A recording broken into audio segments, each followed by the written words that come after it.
নমস্কার, সকলকে আমার প্রণাম জানিয়ে আজকের যে কবিতাটি পাঠ করব, কবিতার নাম তথ্য। কবি হলেন সুবল চন্দ্র দাস।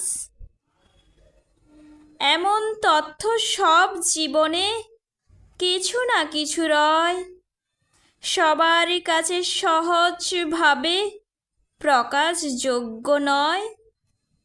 প্রকাশ হলে পেছল হয় বাকি জীবন পথ।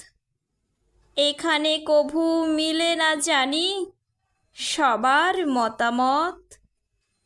নিজের মতো বহাল রেখে দিতেই হয় পারি, সত্যের কোনো বিকল্প নাই, হয় না ছাড়াছাড়ি।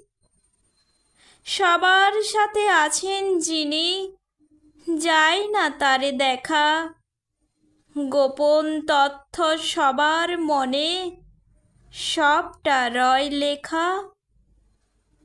নমস্কার।